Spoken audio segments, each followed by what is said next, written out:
So as if the snowstorm wasn't enough excitement for this weekend, later today is Championship Sunday for the NFL. And so if your favorite team isn't in there, like the Giants for me, it's a sad occasion. But it's always next to Super Bowl Sunday, it's a pretty cool Sunday to watch 6 hours or 7 hours straight of football. And it's interesting how hard teams work during the year to get to this moment, to this Sunday. And what's really important for these teams is that they have the home field advantage during these games. And statistics have shown across all sports, but especially in football, how important that home field advantage is in winning the football game, in winning any game. In particular, in the NFL, since the history of statistics have been kept, 70% of the time, the home team wins the game. That's how important it is. Home. We love our homes. All the cliches are true for many of us. Home, sweet home. Home is where the heart is. Home is the place where you can go, where they have to accept you. They have to let you in. And so a lot of us spend a lot of time making our house a home, make it a warm place, make it a comfortable place. And you know when the home's not quite right, whether it's because maybe there's a leak or things are going wrong, or maybe it's a relationship that's falling apart, then what should be that safest and most comfortable of places all of a sudden turns out to be a place that's not so good, not so healthy. And then on the other side of it, for as great as home is and as comfortable as home is, sometimes that can become problematic for people. We hear stories, especially as we get over the snowstorm, of how often during hurricanes and other natural disasters, some people are so attached to their home that they don't leave. And it puts them in danger. In some cases, some people die because of their attachment to home. Or there can sometimes become this arrogance that comes out of our home. Like as New Yorkers, we get this. We basically think there's no country beyond the Washington Bridge, right? If it's not in New York and you can't make it here, you can't make it anywhere. Because New York is the greatest of all places on the planet. So that can be a struggle and a problem also. Sometimes home isn't such an advantage. Sometimes it becomes a place when you have people that are so attached to their homes or their hometown that they never expand their horizons. They never move beyond their boundaries and their limitations. There are certain towns, certain places where you have the parents who lived in the town, and then after the kids go away to college, they come back and raise their own kids in the town where they have grown up. And they lose sight of the fact that the world is much bigger than just that little hometown in which they live. Our gospel lesson today begins 2 weeks where we hear about Jesus going back to his hometown of Nazareth. It starts pretty good today. Jesus does exactly what you would expect the Lord to do. That come the Lord's day, he goes into God's house, into the synagogue. Now he's not kidding. It's not somebody sitting in the pew at the church anymore. Now people have heard and have been amazed and wondered at what he says and the miracles that he's performed, and now he's come home. So the first place he goes is into the house of God. And what does he do? He opens up God's word. They didn't have books back then, so he unrolls the scroll of Isaiah the prophet.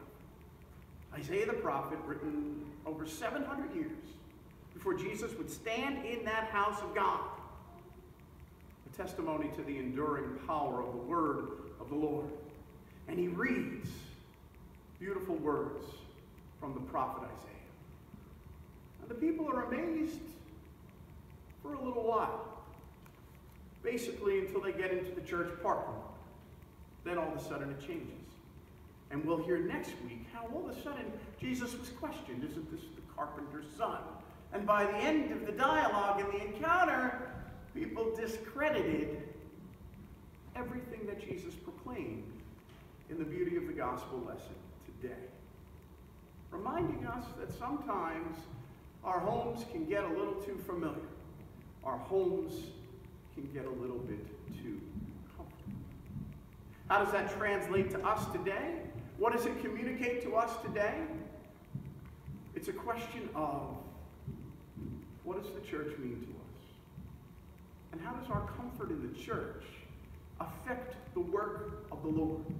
Because in the comfort of Jesus' hometown, family, and friends, he was limited in how much he could show the people the word of the Lord. Do sometimes our thoughts, our attitudes have the same effect on God's word?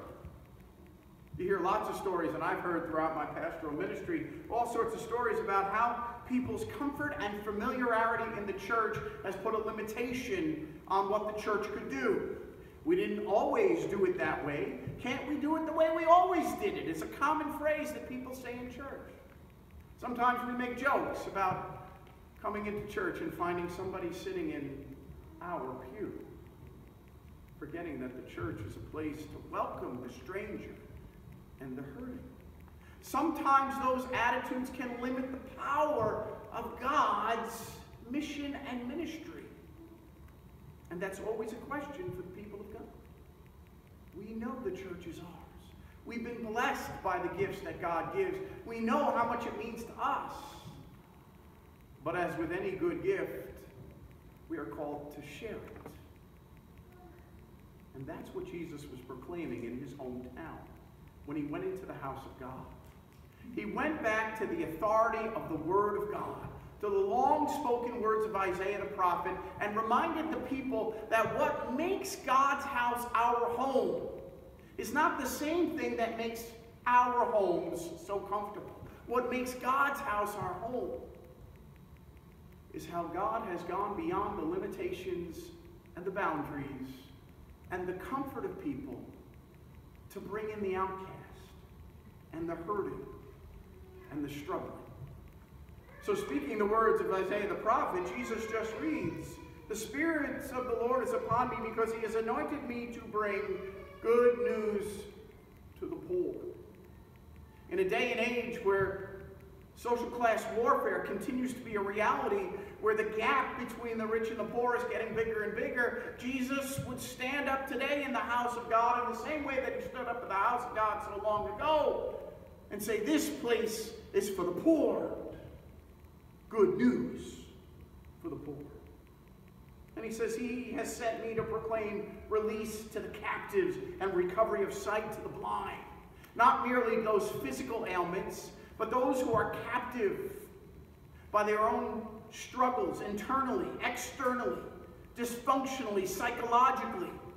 Whatever limits our freedom and our ability to live our life the way God has called us to live it to its fullest potential, that's the captivity from which Jesus comes and says, "Come to me, you who are burdened and heavy laden, and I will give you rest. I will free you. I will break those bonds in the same way I broke sin and death on the cross." And he says, "I've come to let the oppressed go free, to proclaim the year of the Lord's favor." So much of what surrounds us in our lives is oppression and a lack of favor, a lack of grace, a lack of love. Yet Jesus comes to say, what the Spirit of God has been promising and proclaiming, what's fulfilled in me as I stand in your house today, God's house today, is the Lord's favor, is God's grace and mercy and love that's far beyond the things of this life and this world.